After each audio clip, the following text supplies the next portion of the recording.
Have you ever walked into a room and you have felt completely invisible? You share an idea, but the conversation moves right past you. And then about 10 minutes later, somebody else shares an idea which sounds an awful lot like yours, and their idea is applauded. If that's ever happened to you, believe me, you are not alone. I want you to think about this. Being influential in a room is less about your intelligence and far more about your presence.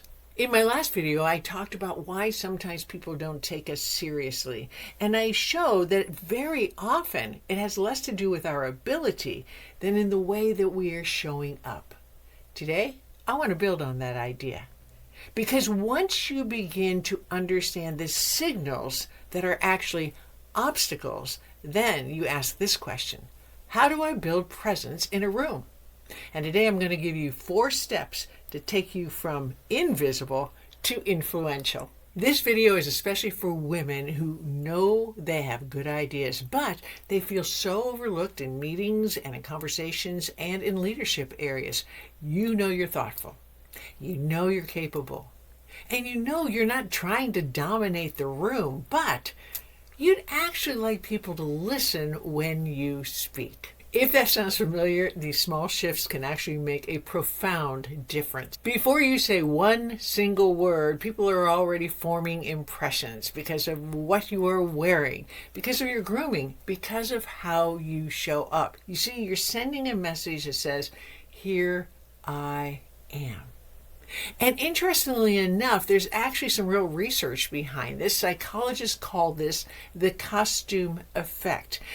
And it goes like this. Researchers say that what we wear influences the people around us. Yes, it does. But it also influences our feelings and how we perform. There is a reason that even if you work from home, you are urged to get out of pajamas and to get dressed and put yourself together. It changes your approach to the day. Clothing doesn't just signal something to the room, it signals something to yourself. It literally affects the way you show up. Watch, it changes your posture, it changes the way you hold yourself, it changes your confidence. And when you become more confident, you exude that confidence to others, and people notice.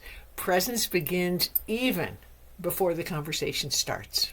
Number 2, stop waiting for permission to belong. Many people walk into a room and they act like observers. They kind of sit back and it's like an assessment, and you can just read that they wonder whether or not they belong there. But confident people don't do that. They walk into the room not arrogantly, but they walk in like they belong there. They choose a seat at the table. They make eye contact. They settle in. They're comfortable because they've made an internal decision, and that decision is, I belong here. Now let me pause here for just a moment because I really want you to think about this because it surprises so many people. Influential people don't talk more, they actually speak differently. Number 3, lots of times in meetings, conversations begin to blend together. We've lost attention because it all sounds the same. It's kind of like elevator music, right? So step number 3 is a pattern interrupt. And when there's a shift in the rhythm, then people begin to pay attention again. You might say, can I offer a different perspective? Or let me add something we may not have considered. When you introduce a pattern interrupt, all of a sudden people begin to focus and your voice carries more weight. Stop editing yourself out of the conversation. And I see this happen a lot. People are nervous. They want to sit back, so they shorten their point. They don't really elaborate on it. They don't explain it well, or they don't give their opinion. They're afraid that there's going to be some kind of pushback because of it. Don't edit yourself. You have outstanding ideas. Influence requires clarity. And sometimes the most powerful thing that you can do is to say what's on your mind. If you've ever felt invisible, without the ability to influence, please, it's not about your ability. It's about these small shifts that I've shared with you over the last 2 videos that can help you command the room, begin to share your powerful ideas, and to influence.